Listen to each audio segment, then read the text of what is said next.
कि मेरे दादाजी भी चले गए, मेरे पापा भी चले गए, मेरे चाचा भी चले गए। आखिरकार हमारे परिवार में ऐसा क्यों? हमारे घर के हालात सुधर जाएं तो मेरी मदर को कोई भी कुछ कहता था, फलाने वहाँ तांत्रिक के पास चले जाओ, किसी बाबा के पास चले जाओ, या किसी देवी के कटोरे में लड्डू रखाओ। मैंने 2-3 दफ़ा सुसाइड करने का कोशिश किया, हर बार मैं बच गया। मैं रो रहा था कि मैंने इतने देवी देवताओं को माना, पूजा करा, अपनी श्रद्धा के साथ चादरें चढ़ाई, मैंने लस्सियों के साथ मैंने कब्रों को मैंने धोया, लेकिन किसी ने मेरा हाथ नहीं पकड़ा। इतना करने के बावजूद भी मेरे को मौत को गले लगाना पड़ रहा है। गवर्नमेंट ने भी हमारा साथ नहीं दिया, ना रिश्तेदारों ने हमारा कोई साथ दिया है। जब तक हमें मदर के पास पैसा था हाथ में, तब सब साथ खड़े थे। मरने के बाद इनमें से मेरी आत्मा किसके पास जाएगी? मैंने एक सवाल किया। सुनहरी जुल्फें थी और चेहरे पे मैं देख नहीं सका, इतनी भयानक रोशनी, इतनी गहरी रोशनी उनके ऊपर। उनकी जुल्फों से पानी टपक रहा था जैसे कोई ताज़ा पानी से निकल के नहा कर आया हो।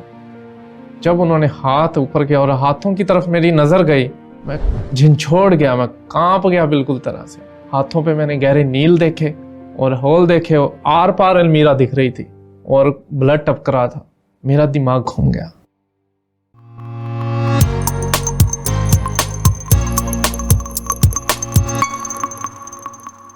Praise the Lord. जय मसीह की। स्वागत है आपका एक और बार विजनरी रेडियो टीवी के इस खास प्रोग्राम जिसका नाम है let's talk today. Let's talk today में बहुत सी बात होती है, खास पर और भी खास होती है।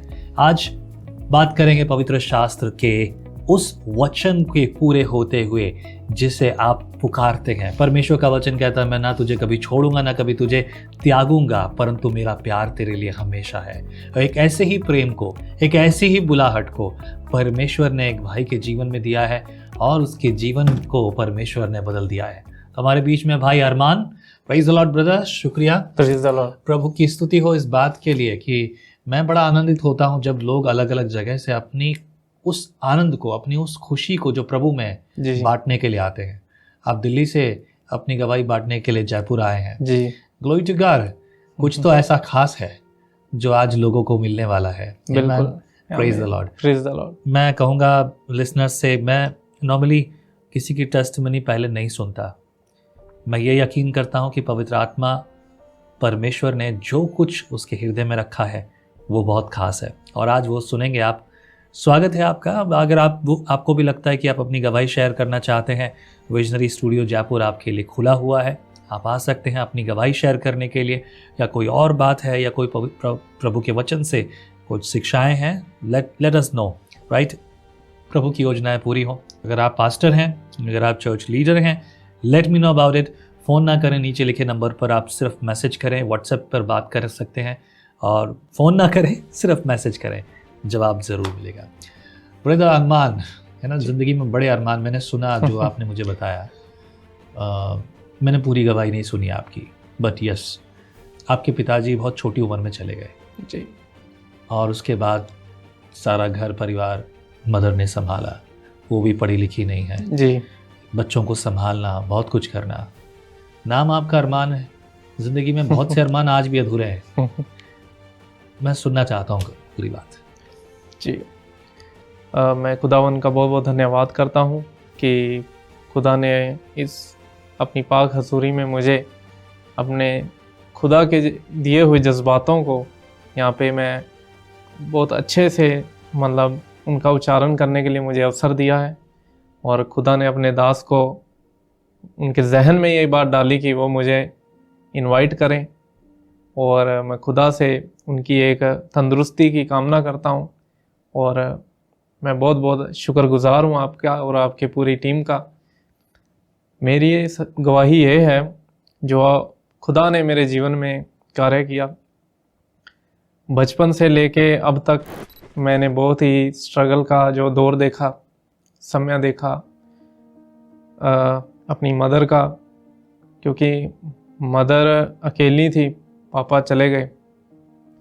उसके बाद करते करते टाइम बहुत ही टफ, चलो जैसे भी ये निकलता गया। आखिरकार जब थोड़ा बहुत मुझे होश आया जीवन में, बचपन से जब मैं बाहर आया तो पता चला कि कितनी दुख भरी लाइफ है, लाइफ में कोई भी सुकून नहीं है। किस उम्र में आपको एहसास हुआ ये मेरे को एहसास हुआ जब मैं 15-16 साल का था। 15-16 साल तक एहसास ही नहीं था? एहसास नहीं था, मतलब बच्चे को घर खेलने कूदने की उम्र होती है, लेकिन जब मैं 15-16 साल की उम्र में जब मैं एंटर किया तब मुझे पता चलने लगा कि दुख क्या होते हैं, परेशानियां क्या होती हैं, ये कितने भारी लगते हैं लाइफ में। आपके पिताजी का देहांत कब हुआ? मेरे पिताजी का देहांत 2000 में हुआ। अब मतलब ये एक सवाल ये है कि क्या आप मसीह यीशु को जानते थे? 15-16 साल और आपका पूरा परिवार क्या यीशु पे विश्वास करते थे? मैं प्रभु यीशु मसीह के बारे में कुछ भी नहीं जानता था। मसीहत क्या है उसके बारे में मुझे दूर दूर तक कोई अता पता नहीं था। हाँ, कभी फिल्मों में मैंने मतलब कोई क्रिश्चियन सीन आ जाना या चर्च दिखाना तो मैं बड़ा एक्साइटेड होके देखता था, और मेरे दिल में एक ऐसी इच्छा रहती थी कि जब भी मुझे कभी मौका मिले तो ये क्रिश्चियन मैरिज को मैंने ज़रूर अटेंड करना है। अच्छा, ये मेरी एक ख्वाहिश होती थी। लेकिन इनका सिस्टम क्या है, ये लोग क्या करते हैं और क्या इनके रीति रिवाज हैं, इस बारे में मुझे कोई ज़्यादा पता नहीं था, क्योंकि मैं एक सिख परिवार से बिलोंग करता हूँ और मेरा पालन पोषण एक सिख परिवार से हुआ। मेरे दादाजी का पंजाब में बहुत अच्छा ट्रांसपोर्ट था, उनका भी आहिस्ता आहिस्ता मेरे पापा की मैरिज के बाद सब बिजनेस ख़त्म हो गया और वो भी मतलब अपनी एज से पहले ही चले गए। मुझे तकलीफ़ ऐसे होती थी कि मेरे दादाजी भी चले गए, मेरे पापा भी चले गए, मेरे चाचा भी चले गए। आखिरकार हमारे परिवार में ऐसा क्यों हो रहा है, इसके पीछे की वजह क्या है? तो हमारे घर के हालात सुधर जाएं तो मेरी मदर को कोई भी कुछ कहता था, फलाने वहाँ तांत्रिक के पास चले जाओ, किसी बाबा के पास चले जाओ, या किसी देवी के कटोरे में लड्डू रखाओ, या कोई किसी देवते के वो चढ़ाओ, मतलब जो किसी ने कहा ना वो। मेरी मम्मी किसी भी एक दिन 10-15 किलो रोज़ दलिया बना करके खिलाती थी। ओके। कहीं से भी लाके, घर के हालात कैसे भी हों, लेकिन मेरी मदर खुद बना के अपने हाथों से इतना 15-15 किलो 10-10 किलो दलिया खिलाती थी ताकि मेरे परिवार की सिचुएशन ठीक हो जाए। कैसे घर चलाती थी? क्योंकि आपके डैडी बहुत कम उम्र में ही चले गए, आपकी कम उम्र, बच्चों की सब, आप करीब 5-6 भाई बहन है ना? हाँ, तो अब वो चले गए, अब उस समय घर कैसे चलाती थी? क्योंकि वो पढ़ी लिखी भी नहीं है, कैसे वो सब कुछ ये संभालती? वो ऐसे क्या करती थी वो? मैं बताना चाहूँगा कि मेरे मदर घर को कैसे चलाते थे। मेरे पापा के जाने के बाद डिपार्टमेंट से हमें कुछ पैसा मिला तो मेरी मम्मी ने उसे ब्याज पे दिया, कुछ पैसे की मेरी सिस्टर की शादी कर दी टाइम से, और कुछ समय मेरे पापा की एक छोटा सा अमाउंट मेरी मम्मी को पेंशन के तौर पर मिलता था, वो आज भी मिलता है। ओके। तो कुछ अमाउंट हमारा पेंशन, एक पेंशन हमें मिलती थी, एक नहीं मिलती थी। तो उस छोटे से अमाउंट से मेरी मम्मी कैसे अपना गुजारा करती करती हमें बड़ा किया। गवर्नमेंट ने भी हमारा साथ नहीं दिया, ना रिश्तेदारों ने हमारा कोई साथ दिया है। जब तक हमें मदर के पास पैसा था हाथ में तब सब साथ खड़े थे, लेकिन जैसे हालात और बदतर होते गए तो सब एक टाइम पर आके साथ छोड़ गए। गवर्नमेंट ने साथ नहीं दिया। आपके डैडी राजस्थान रोडवेज में थे, राइट? पर पेंशन मिल रही है, फिर किस तरह का गवर्नमेंट पेंशन? एक मतलब पेंशन मिल रही थी, एक पॉलिसी थी मेरे पापा की, डेथ पॉलिसी, मतलब एक लाइफ इंश्योरेंस थी। उस केस में उन्होंने गड़बड़ करके उसे रिजेक्ट कर दिया, लेकिन उससे लड़ते हमारा घर बिक गया। आखिरकार में खुदा की ग्रेस से हम जब प्रभु को हमने जाना, वो केस हमें खुदा ने जिताया। खुदा की ऐसी रहमत हुई, आज भी वो रिपोर्ट है, उसी रिपोर्ट को रिजेक्ट की हुई रिपोर्ट को दोबारा फिर कोई जांच नहीं हुई, उसी रिपोर्ट को खुदा ने मंजूर करवाया। Praise the Lord, hallelujah. जो चीज़ इम्पॉसिबल थी वो पॉसिबल हुई प्रभु यीशु के नाम में। वही जांच, ना कोई दोबारा जांच हुई, उसी जांच की रिजेक्ट की हुई रिपोर्ट को उन्होंने स्वीकार किया। और पैसा ही नहीं, हमें उसका ब्याज भी दिलवाया। क्या बात है। तब तक हम प्रभु खुदा को नहीं जानते थे, लेकिन खुदा हमें जानता था। खुदा को मैंने कैसे जाना, प्रभु यीशु ने कैसे मेरे जीवन में आके, मेरे परिवार में आके, अपने वचनों के द्वारा कैसे कैसे काम किया है, उस एहसास को बयान करने की जो मेरी आत्मा प्यासी थी पिछले 1 साल से, प्रभु से मैं बोलता था कि मुझे एक अवसर मिले अपने इस विशनरी टीवी पे आने का। और जब मैं पास्टर जी की गवाही सुनता था तो मेरा बड़ा मन करता था कि मैं कब जाऊंगा यहाँ पे। अच्छा, तो आप 1 साल से इंतजार कर रहे थे? मैं 1 साल से इंतजार कर रहा था। ओह अच्छा, ओके। तो मेरे मन में एक इच्छा थी, मुझे कब मौका मिलेगा जाने का और मैं कब अपनी गवाही को बयान कर पाऊंगा। उस खुदा के प्रेम ने मुझे ऐसा मनोहित कर दिया कि मेरा सब्र करना मुश्किल हो गया था। लेकिन मैं खुदा प्रभु यीशु मसीह का बहुत बहुत धन्यवादी हूँ कि मुझे उन्होंने अपने इस पवित्र जगह पर बुलाया।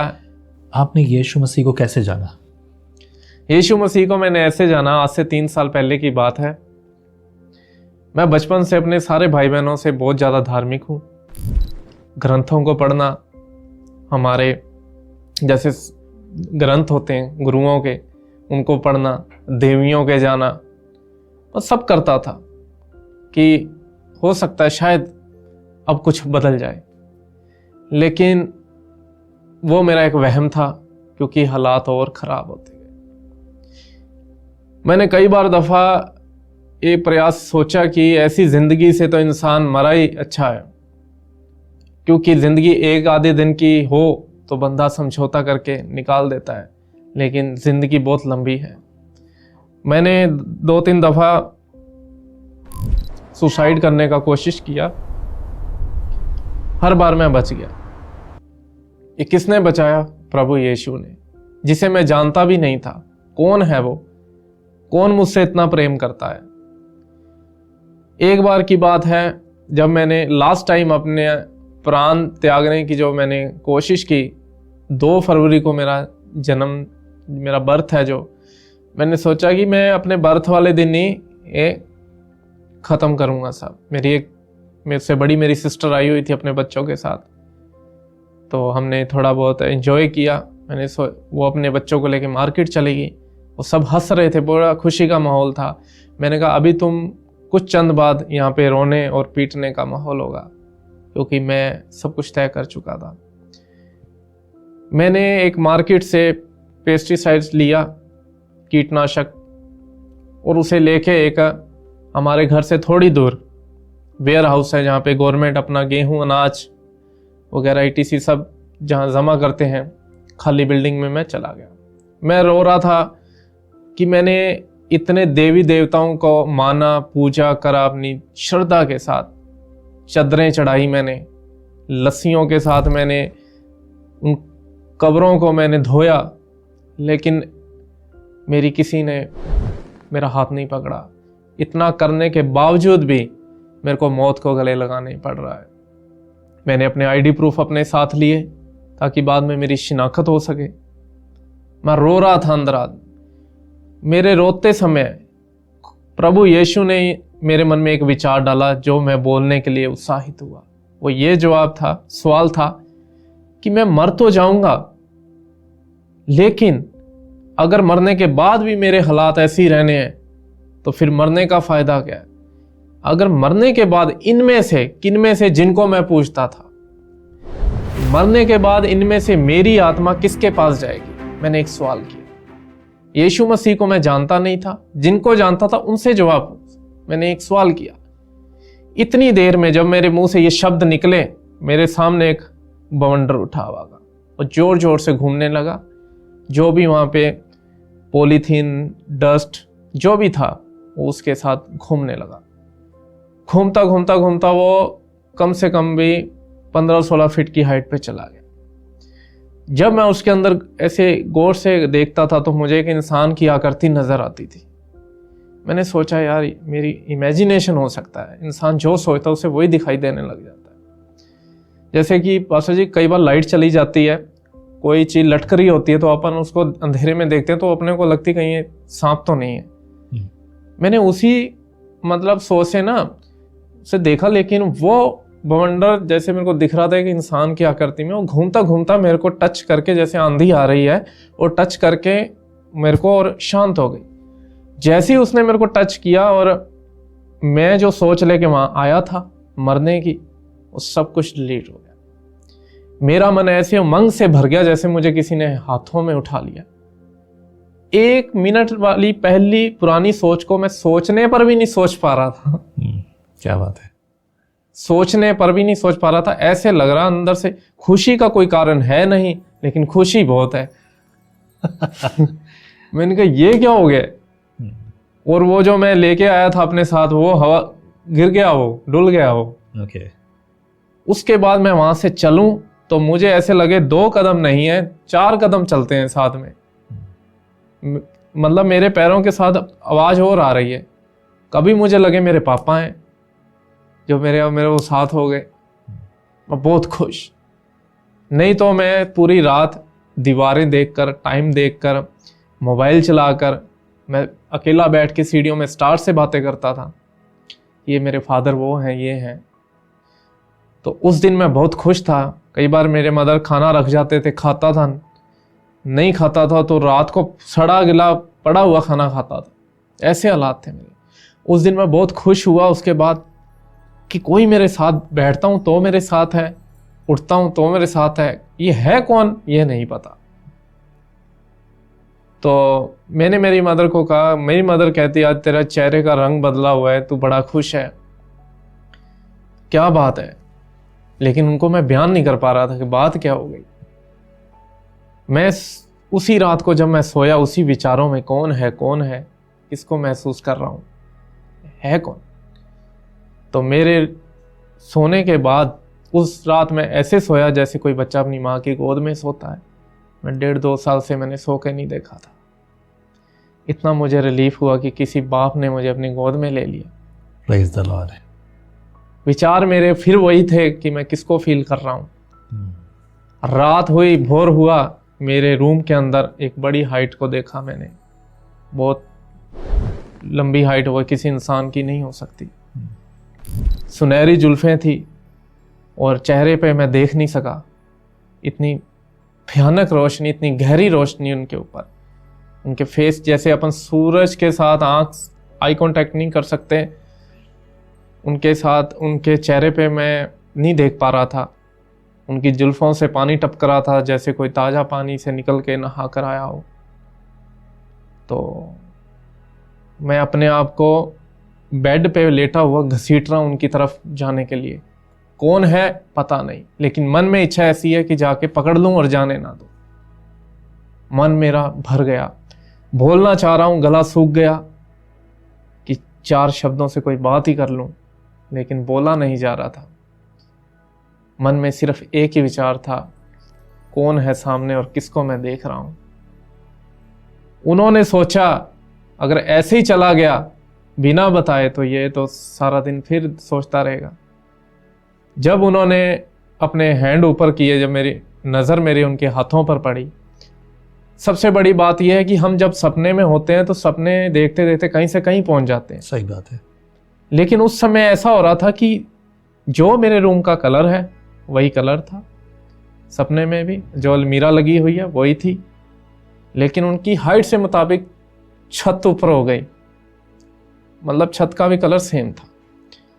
लास्ट थॉट आई मन के अंदर, कौन है। जब उन्होंने हाथ ऊपर किया और हाथों की तरफ मेरी नजर गई, मैं झिंझोड़ गया, मैं कांप गया बिल्कुल तरह से। हाथों पे मैंने गहरे नील देखे और होल देखे, आर पार अलमीरा दिख रही थी और ब्लड टपक रहा था।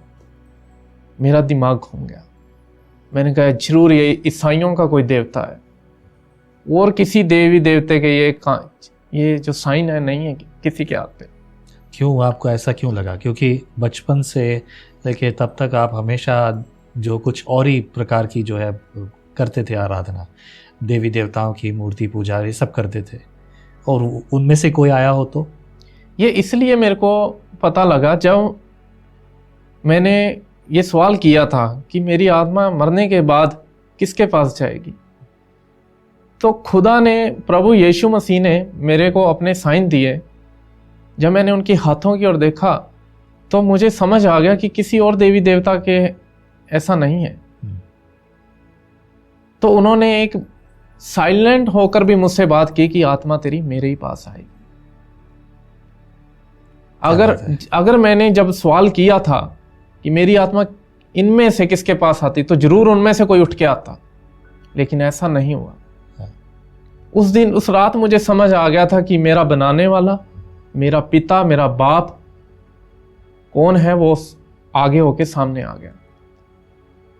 हमारे रिश्तों में चाचे, मामा, ताऊ, काका कितने भी हों, लेकिन जब बेटे या बेटी को दुख होता है तो बाप ही कदम आगे बढ़ाता है। सही बात है। उसके बाद जब मैं बहुत रोया, वो अपना साइन देके चले गए, लेकिन मैं जैसे अपने आप को अधूरा फील कर रहा था। क्यों गए वो? मैं रोने लगा। उठा तो बाहर निकला, भोर हो गया, पक्षी चहचहा कर रहे थे। अपना फेस धोया। वो सुबह मुझसे बोल रही थी कि आज ये तेरी ज़िंदगी की नई सुबह है, जो वो सुबह फिर कभी चेंज नहीं हुई, बदली नहीं। मैं उठा, मुझे चर्च के बारे में कुछ भी नहीं पता था, मसीहों के बारे में, मसीहत के बारे में कुछ भी नहीं पता था। मैं एक इंतज़ार कर रहा था सुबह की पहली किरण की, कब दिन चढ़े और मैं जाऊं और मैं पता कर।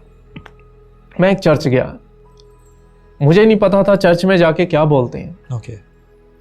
पुजारी बोलते हैं, क्या बोलते हैं। मुझे एक चीज़ पता थी, मैं फिल्मों में देखता कि फादर बोलते हैं। इनका फादर बोलूँ। मैं अपने आप से बातें कर रहा, गेट पे खड़ा हुआ। मैंने बेल बजाई और पादरी साहब की बेटी बाहर आई। कहते क्या काम है आपको? मैंने कहा मुझे फादर से मिलना है। कहते वो तो रेडी हो रहे हैं, आप ऐसे करें, ऑफिस में बैठे। ऑफिस में बैठ गया। ऑफिस में एक शीशा लगा हुआ था जो आर पार से दिखाई दे रहा था। जब मैंने शीशे में से देखा तो उनका प्रेयर रूम, मुझे जहाँ पे आराधना मीटिंग होती हैं, वो जगह मेरे को दिखाई दे रही थी। मैंने मन में सोचा यार देखें सही ये लोग क्या करते हैं, इनका क्या सिस्टम है और ये कैसी पूजा करते हैं। मैंने कहा चलो जितनी देर वो आते हैं तो मैं वहाँ थोड़ा देखता हूँ इनका हिसाब किताब, इनका सिस्टम क्या होता है। तो जब मैं गया तो वहाँ पे अंदर गया तो वहाँ चारों तरफ फ्लैक्स लगे हुए, फ्लैक्स लगे। रात प्रभु यीशु मसीह को जैसे जिस स्वरूप में देखा वो ही लगे हुए वहाँ, सेम वही। अब मैं और उतावला हो गया, ये जब जल्दी आएंगे। वो जैसे ही आए मैंने उनका हाथ पकड़ लिया। कहते बेटा कैसे आए हो? मैंने कहा मेरे को इनके बारे में जानना है, ये मुझे दिखाई दे। वो हंसने लग गए। मैं भी हंस रहा हूँ। हाँ, वो हंसने लग गए। वो मेरा हाथ पकड़ के वापस अपने ऑफिस में ले आए। उन्होंने मेरे को रैंडम एक बुक उठाई, मेरे हाथ में थमा दी, क्योंकि वो जल्दी में थे। फिर भी उन्होंने मेरे को 2-4 मिनट दिए, मेरे सामने बैठे हो। मैं उनसे बातें कर रहा हूँ, मैंने वैसी स्वाभाविक ऐसे खोल ली नीचे, और मैं ऐसे खोल के मैंने नीचे नज़र मारी तो मेरी ज़िंदगी का जो पहला वचन आया कि हे बोझ से दबे लोगों मेरे पास आओ, मैं तुम्हें विश्राम दूंगा। Praise the Lord। मैंने कहा ये बात आज तक तो मुझे किसी ने कही नहीं, ये कौन है, ये किसने कही है? वो मेरे टच कर गई अंदर। अब मैं वहां से वापस आया, मेरे को और पढ़ी हूं मैं उसको। अब मुझे नहीं पता लग रहा मैं उसे पढ़ रहा हूँ, वो मुझे पढ़ रही है। उसके बाद एक के बाद एक मुझे जवाब मिलता गया, मेरी जिंदगी में खुशी आती रही, और मैंने प्रभु यीशु मसीह को अपना उद्धारकर्ता, अपना पिता स्वीकार किया। उस समय लॉकडाउन था, कोरोना के कारण ज़्यादा किसी को इकट्ठा होने नहीं देते थे। तो मुझे ये था कि मेरे को बपतिस्मा लेना है, ये मतलब अगर पूरा करना है प्रभु के जो नियम है। तो वो कह रहे थे कि 1-2 को हम बपतिस्मा नहीं दे सकते हैं, कि जब चर्च के अंदर ज़्यादा लोग हो जाएंगे हम आपको देंगे। लेकिन मैंने उनको इतना परेशान किया, मेरे को जल्दी लेना है।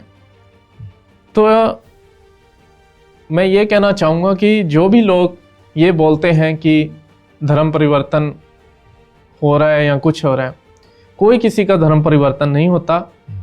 ये खुदा प्रभु यीशु मसीह की ग्रेस है जो अपने बच्चों को टच करती है, वो अपने पिता का पहचान करवाती है। आप चर्च गए, कोई लेके गया आपको, किसी ने बुलाया था या किसी ने कुछ कहा था कि भाई चर्च आओगे तो तुमको ये मिलेगा, ऐसा मिलेगा? किस वजह से गए थे? मतलब इसीलिए कि आपने यीशु को देखा या फिर आपके मन में किसी ने बुलाया था आपको? मेरे को किसी ने बुलाया नहीं, मेरा तो प्रभु के साथ जो मैंने अभी आपको बताया, जो मेरा एनकाउंटर हुआ खुदा प्रभु यीशु मसीह के साथ, उस चीज ने, उन पलों ने मुझे इतना उत्साहित किया कि मैं प्रभु यीशु मसीह के बारे में और जानूं। इसके पीछे किसी इंसान का कोई हाथ नहीं है, और ना ही जितना प्रभु ने मुझे अपने प्रेम के बारे में विस्तार से समझाया और मुझे बताया है, मुझे नहीं लगता कि कोई मनुष्य मुझे उनके बारे में बता सकता है। जो बपतिस्मा लेने का जो आपने निर्णय किया, ये आपका निर्णय था या फिर किसी ने आपको कुछ अलग अलग तरह की बातें कही जिस वजह से आपको लगता है कि नहीं मुझे भी लेना चाहिए? क्या कारण था बपतिस्मा लेने का? आपने कहा कि आपने उनको बोल बोल के परेशान कर दिया, पर ये असलियत में किसी ने कहा आपको करने के लिए? नहीं, मेरे को किसी ने नहीं कहा कि आप बपतिस्मा ले लो या ये मैंने उनको परेशान इसलिए किया ताकि मैं प्रभु के प्रेम में इतना मतलब उमंग से भर गया था, मैं लेना चाहता था, क्योंकि मैं चाहता था कि परमेश्वर का प्रेम को मैं और ज़्यादा फील गहराई से करने पाऊँ, उस अनंत प्रेम को जिसने एक सेकंड के अंदर मेरी जीवन को बदल के रख दिया। मुझे नहीं लगता क्या लोग पहले नहीं थे मेरे जीवन में, कि अगर किसी ने बताना होता तो जब मैं इतनी मुश्किल घड़ियों से होकर गुजर रहा था तब भी बता देते वो। अगर किसी ने मेरा धर्म परिवर्तन करना होता तो मुझे पहले ही करवा देते वो। इतने टाइम समय का मैंने क्यों इंतज़ार किया? अगर मेरी नज़र में कोई आदमी होता कि हाँ ये मेरे को इसके कहने से किसी को मैं मान सकता हूँ या उससे मुझे रिलीफ मिल सकता, तो मैं पहले ही चला जाता। आपके परिवार में जब आपके परिस्थिति ये थी कि आपने आत्महत्या के लिए सोचा, आत्महत्या की तैयारी भी कर लिया आपने, ये जो समय था उस समय कोई परिवार का जन नहीं जानता था आपके बारे में? हमारे घर में दूर दूर तक कोई भी प्रभु यीशु मसीह को नहीं जानता था। हम सब ग्रंथ पढ़ने वाले थे, मैं खुद सुबह शाम ग्रंथ पढ़ता था और काफ़ी देवी देवताओं की मैंने घर में काफ़ी जगह घेर के मैंने प्रतिमाएं लगा रखी थी और रोज़ सुबह उनको जो जैसे करते हैं अगरबत्ती जलाना, धूपबत्ती करना, ये मैं सब करता था। किसी को पता था आपके दिल में क्या चल रहा है, आप क्या करने वाले हो? नहीं, मेरे मन में कि जितनी परेशानियां थी सिर्फ मुझे और प्रभु को पता था, और उससे पहले मुझे यही पता लगता था कि सिर्फ मुझे ही पता है, प्रभु नहीं जानते। लेकिन बाद में मुझे पता चल गया कि जो मैं पढ़ रहा हूँ वो सारे जवाब हैं, ये तो पहले हो चुका है मेरे साथ, ये इनको कैसे पता? ये सारी बातें सिर्फ आपकी बात और आपके और परमेश्वर के बीच की बात। बिल्कुल। आपके विश्वास के कदम उठाने के बाद क्या आपके परिवार का व्यवहार कैसा था? आपकी मदर, आपके ब्रदर सिस्टर्स, उनका क्या रिस्पॉन्स था? उनका रिस्पॉन्स ये था कि स्टार्टिंग में उन्होंने मेरा बहुत विरोध किया। भाई तू तो सिख है और तू जाके वहाँ पर जाकर तू चर्च में जा रहा है, कुछ बात भी आप रखते थे? ये पगड़ी बनाते थे आप? पगड़ी बचपन में मेरे बाल थे, मेरी मम्मी मेरे जूड़ियाँ करती थी, तो उसके कारण जब मैं संभालता नहीं था तो उसमें जैसे धूल मिट्टी पड़ जाती थी तो कटवा दिया। लेकिन घर में पूरा वो सिस्टम पूरा था हमारे, गुरुद्वारा जाना, हर जगह पे जाना, तो ये करना, ये मतलब मन में ये नहीं था कि हम अपने असली पिता के पास नहीं पहुंच पा रहे थे। क्यों नहीं पहुंच पा रहे थे? घर में किसी को मालूम नहीं था। और जब मैं प्रभु में आया, प्रभु ने मैंने अपना पिता करके उन्हें ग्रहण किया, तो बहुत सारे भाई बहनों ने भी मेरा विरोध किया शुरुआती दौर में कि तू हमारा ही नहीं, उनका ही नहीं बना, तू अपने धर्म का नहीं बना, तो हमारा कहाँ से बन जाएगा। बहुत सारी बातें मेरे साथ हुई। कैसी बातें? जैसे कि तूने अपने रब को छोड़ दिया तो तू धर्म बदल लिया तूने। मैंने उनको एक ही बात बोलता था, मेरा नाम आज भी वही है जो कल था, और मैं आज भी वही हूँ जो मैं कल था। मैंने सिर्फ अपने प्रभु यीशु मसीह जो मेरा पिता है, जो मेरा स्वर्ग का पिता है, मैंने उसकी पहचान की है, जिससे मैं दूर हो चुका था, मैं भटका हुआ था, जिसने मुझे बनाया है। प्रभु यीशु मसीह का वचन कहता है कि मैंने तेरी तस्वीर अपने हाथों पे गोद के बनाई है। मैं इस वचन को पढ़ के इतना रोया कि मैं अनजान था। एक मेरी तस्वीर को अपने हाथ पे बना के रखा है। तो इन सारे वचनों ने मेरे को बड़ा ही मजबूत किया, मुझे एक पिता का प्यार दिया। मैं अपने पापा को याद करके बहुत रोता था, लेकिन जब से मैं प्रभु यीशु मसीह को मेरे जीवन में आए तो मैं सोचता था ठीक है, पर एक मेरा स्वर्ग में मेरा पिता बहुत बड़ा बैठा है। आमीन। ये सब परिस्थितियों में परिवार का जो माहौल जो था, सब लोगों का, आपकी मदर और ब्रदर्स और सिस्टर्स का विश्वास, क्या वो भी विश्वास में है या वो आपके विरोध में है? स्टार्टिंग दौर में जब मेरा मसीह जीवन में नया मेरी शुरुआत थी, उन दिनों में सब मेरे विरोध में थे। मेरी मम्मी को डीमन ने पकड़ रखा था। जब हम उन्हें हॉस्पिटल में लेके जाते थे तो रिपोर्ट्स में कुछ भी नहीं आता था, तो हॉस्पिटल से घर पे लाती वो चीखें मारती थी। मैंने घुटने टेक के प्रार्थना करी, प्रभु मैं आप पर विश्वास करता हूँ, क्योंकि मैंने आपको नहीं चुना, आपने मुझे चुना है।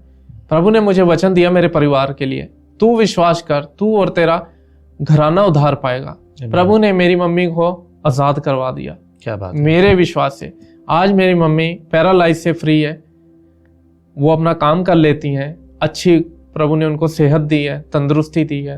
प्रभु उनके ऊपर हाथ रखते हैं, मेरे साथ वो प्रार्थना करती हैं, सुनती भी हैं और प्रभु का नाम लेती हैं। परिवार के बाकी लोग भी अब ये मानते हैं कि जो तूने ज़िंदगी में एक अच्छा फैसला किया है, इसके लिए हम बहुत खुश हैं कि तू सच्चाई के रास्ते पे आ गया है। आपकी शादी हो गई? मेरी शादी हो गई। मेरी शादी बड़ी ही अद्भुत रीति से हुई है। एक बार की बात है, मैं चर्च में था, हमारे पास्टर जी ने एक अनाउंस की कि जिनके बेटे बेटियां जवान हो गए हैं, वो अगर अच्छे रिश्ते चाहते हैं तो अपनी एक स्लिप पे बायोडाटा लिख करके हमें दे दीजिए। मैंने एक स्लिप बनाई, लेकिन मेरे मन में ऐसा आया, मेरे साथ कौन चलने वाला है। मैंने आंखें भर के अपनी स्लिप को वापस उठा के बाइबल में रख दिया। वहाँ से ही दौर शुरू हुआ। मैं कभी दिल्ली नहीं आया था और ना ही मैंने इस एरिया को कभी जाना, मेरा कभी आना नहीं हुआ, क्योंकि मैं राजस्थान से हूँ, राजस्थान पूरा मैं घूमता था। क्या हुआ कि एक मसीह ग्रुप से मुझे एक ऐसे इनविटेशन आया। हमारे एक पास्टर मुझे अपनी मीटिंग में साथ लेकर गए दिल्ली में, तो उनके पास्टर भी, जो फैमिली के सामने वाली फैमिली के पास्टर भी वहीं आते थे। तो ग्रुप से ऐसे करके बात आई लड़की की, तो मैंने प्रभु से इनकार कर दिया। मैंने कहा प्रभु मुझे शादी नहीं करनी, क्योंकि ऐसी खुशी मैं सोचता था अब मिलिया, मैं इसको खोना नहीं चाहता, मैं एक ही सेवा करूंगा। क्योंकि मसीह जीवन में जो कठिनाइयाँ आती हैं, साधु सुंदर सिंह जी को मैंने सुना मसीह में आने के बाद, और प्रभु के बहुत बड़े दासों को मैंने सुना, उनकी लाइफ कैसे रही है। तो मैं चाहता था कि मसीह जीवन इतना आसान नहीं है, और मैं चाहता था मेरे पे कोई दुख तकलीफ आए मैं झेल लूँगा, लेकिन मेरे परिवार को कल कोई टॉर्चर करे वो मुझसे सहन नहीं होगा। मैंने प्रभु से इनकार किया, लेकिन प्रभु की योजना कुछ और थी। प्रभु ने मुझे वचन दिया कि तू जो ये फल है ये यहोवा की ओर से है, तू इसे मना ना कर। जैसे मरियम के पास दूत ने आके बोला था कि ये यहोवा की ओर से है, फिर भी मैं प्रभु से वही बात है जिद करता था। एक्चुअली मेरा सपना था, मतलब प्रभु की ही सेवा करूं, कोई कमजोरी अपनी नहीं बनाना चाहता था। प्रभु ने मेरी शादी, फिर गए हमें ऐसा था कि कैसे बात करें, क्या होएगा, मेरी फैमिली मेरे साथ नहीं है। तो खुदा के उनके जो पास्टर हैं सारे, उनको इनवाइट किया हमारे चर्च में, वो इधर आए। तो उनके पास्टर हैं जो, उनके साथ मैं इतना क्लोज हो गया कि मेरे वो प्रभु यीशु मसीह ने उनके साथ मेरा एक ऐसा फ्रेंडली रिश्ता बना दिया। तो जब इनविटेशन उनके पास पहुंचा, मेरा लड़की वालों के पास, तो उन्होंने अपने पास्टर से बात करनी थी। तो उन्होंने अपने पास्टर को बुलाया कि ऐसे ऐसे करके लड़की के लिए लड़का देख रहे हैं, तो आप आ जाओ। वो एक दिन पहले मेरे साथ खाना खा के गए हैं। अच्छा। तो वो कहते आ जाओ आप। वो उनके घर गए, तो वो कहते खाना पीना होने के बाद कि कहते कि दिखाओ, आपको एक फ़ोटो दिखाते हैं। पहले उन्होंने सिंगल फ़ोटो दिखाई, कहते ये लड़का तो देखा देखा लगता है। बाद में उन्होंने मेरी और उनकी दिखा दी फ़ोटो, एक दिन पहले वाली। कहते ये तो गंगानगर चर्च का विश्वासी है, और उन्होंने जब प्रभु ने उनके मन में मेरे प्रति शब्द दिए, बोल दिए, उन्होंने मेरे लिए बोले, यूज़ किए, मैं उनका बहुत बहुत धन्यवाद दी हूँ। तो उनके पास्टर ने मेरे फेवर में बात करी कि ये खुदा की ओर से है। तो फाइनली आपकी शादी हो गई। हाँ, मैं फाइनली मेरी शादी बड़ी ही मतलब स्पिरिचुअल रीति से ग्रेसफुल हुई। मतलब कि अभी ऐसी शादी देखने की इच्छा थी, है ना? हाँ, मैं फिल्मों में देखता था। अरमान था मेरा वो। परमेश्वर सब कुछ जानता है, और वो अरमान का अरमान पूरा किया है परमेश्वर ने। क्या बात है। लेकिन बड़ी अच्छी बात क्या है पता है, वचन ये कहता है तू विश्वास कर तो तू और तेरा घर ना उद्धार पाए। आपने आपकी माँ के लिए खुद प्रार्थना की, राइट? ऑफ कोर्स चर्च में बाकी लोग भी रहे ही होंगे, लेकिन अभी आपने जो कहा मैं उस रीति पर कहूँगा। बहुत अच्छी बात यह है कि एक अच्छी कलीसिया मिली, एक अच्छी शिक्षा मिली। बहुत से विश्वासी जनों के साथ ये समस्या है, वो लोग नहीं जानते, वो ऐसे चर्च में हैं जहाँ पर यह सिखाया जाता कि पादरी साहब आएंगे, पास्टर साहब ही दुआ करेंगे तभी चमत्कार होगा। But I am happy to hear it. मुझे ये सुनकर वाकई में खुशी है कि आपको सही जगह सही शिक्षा मिली। क्या नाम है प्रभु के दास का जिन्होंने आपको सिखाया और आपने बैठकर अपनी माँ के लिए दुआ की, वो चंगाई पाए? क्योंकि परमेश्वर ने प्रेम हम सबसे बराबर किया है, हम सबको सेम सामर्थ्य दी है। कौन है वो प्रभु के दास? वो प्रभु के दास पास्टर जोबी जॉन है, जो गंगानगर में है। क्या बात है। प्रभु ने आशीषित करे। और उन्होंने जिस आत्मा से, मतलब कभी कभी लोगों के पास बहुत अलग अलग बातें हैं, मैं इधर ज़्यादा नहीं बोलूँगा, लेकिन लोग अलग अलग रीति से जाएंगे, बट प्रभु पवित्र आत्मा ने जो सिखाया अच्छे से उन्होंने सेवा की है, और इस बात का प्रतिफल लोगों की ज़िंदगी में दिखता है। Hallelujah, hallelujah. बहुत सारे लोगों को ना खुद का राज्य बनाना है, और गंगानगर में बहुत से ऐसे सेवक हैं। एक बिशप अमरदीप, उन्होंने बहुत बड़ा नौटंकी वाला कर रखा है। तो ऐसे बहुत सारे और भी लोग हैं, मैं नाम भी ले सकता हूँ, मुझे किसी से कुछ फ़र्क नहीं पड़ता, because I am not just to speak. मैं सिर्फ बोलने के लिए नहीं, मैं सिखाने के लिए भी हूँ। पर पवित्र आत्मा गड़बड़ी का आत्मा नहीं है, नहीं। बट ऐसे बहुत से लोग हैं। लेकिन गंगानगर में जो भी प्रभु के दास जिनका नाम आपने लिया, प्रभु ने आशीषित करे, उन्होंने सही सिखाया, और वही चमत्कार आपके परिवार में हुआ। That's a beautiful. So you are happily married, अब आपकी शादी हो चुकी है। So this is what, but still एक आखिरी बात इस गवाही में, आपने यीशु के साथ मुलाकात की, ठीक है? बवंडर में आपने यीशु को पहली बार देखा, बवंडर के छूने से। उसके बाद पर्सनली आपने अपने घर में यीशु को देखा, and then you experience this in the church. किसी ने आपको इनवाइट नहीं किया। That's beautiful testimony. Most of the time, ज़्यादातर समय पर जब लोग चर्च में जाते हैं, सो उनके विचार, उनके कुछ आइडियाज़ कुछ और होते हैं। लेकिन सवाल ये है कि वो समय क्या था जिस समय ने आपको तोड़ दिया, कि आपको सच्चाई को खोजने के लिए प्रेरित किया? दिस इज क्वाइट इंपॉर्टेंट, क्योंकि बहुत बार लोग, जब पेट भरा होता है ना, सब कुछ होता है उनके पास, उन्हें ईश्वर की जरूरत नहीं है। पर एक ऐसा मोड़ आता है, उस मोड़ में वो लोग टूट जाते हैं, बिखर जाते हैं, और फिर वो सच्चे ईश्वर को खोजने लगते हैं। ऑफ कोर्स आपने बताया कि आपके डैडी ने भी बहुत दुख उठाया, आपने भी अपने समय में जो भी आपने देखा उस समय हुआ, आपकी मदर को दुष्ट आत्मा ने घेरा हुआ था, ये था। लेकिन इससे भी बढ़कर कुछ और था। आपने कहा कि आत्महत्या करें, आत्महत्या की कोशिश की आपने। वो आत्महत्या की कोशिश के पीछे का रीज़न क्या था? सिर्फ इसीलिए कि भाई पैसा नहीं है, गरीबी है? ये तो नहीं हो सकता, कुछ और भी बात थी। उसके पीछे नाना प्रकार के बंधन वो की हुई। जब हमें पता, हर इंसान ये सोचता है कि मैं सही कर रहा हूँ।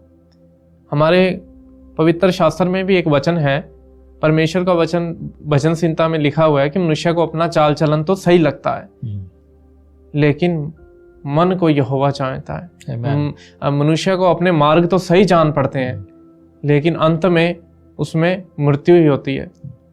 तो हर एक मनुष्य अपनी रीति रिवाज, विधियों विधानों को करता है, उसी तरह हम भी करते थे। लेकिन वो बाद में पता चला कि ये जो हम कर रहे हैं ये सही नहीं है, ये एक डिमोनिक है। ये डीमन को अपनी लाइफ में, अपने परिवार में इनवाइट करने के लिए एक प्रोसेस है।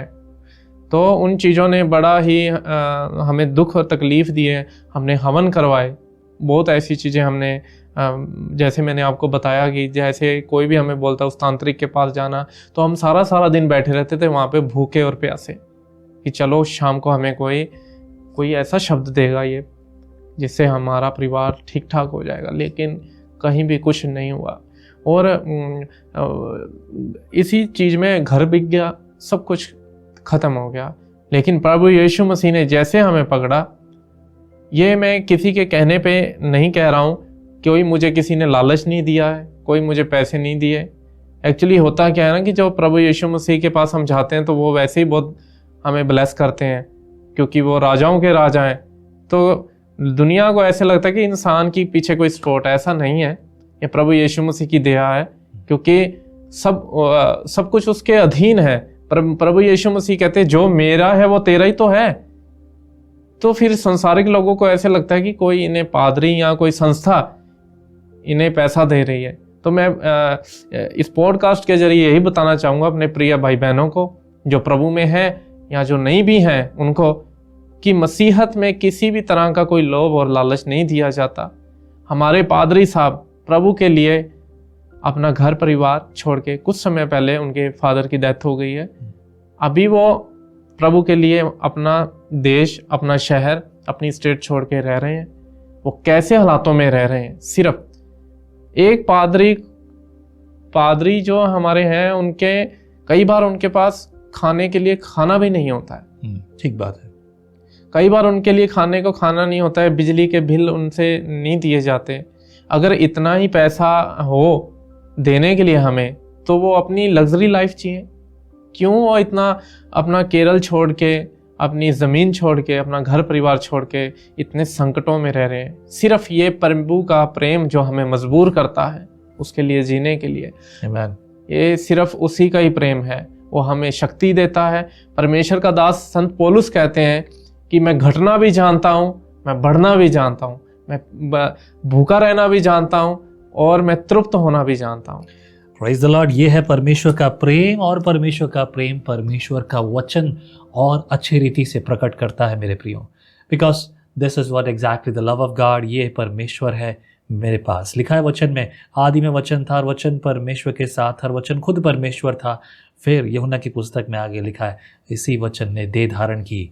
ये वचन आपके और मेरे हाथ में है, यीशु है। ये लीजिए अपने दिल में, अपने जीवन में रोज लीजिए, हर वक्त लीजिए।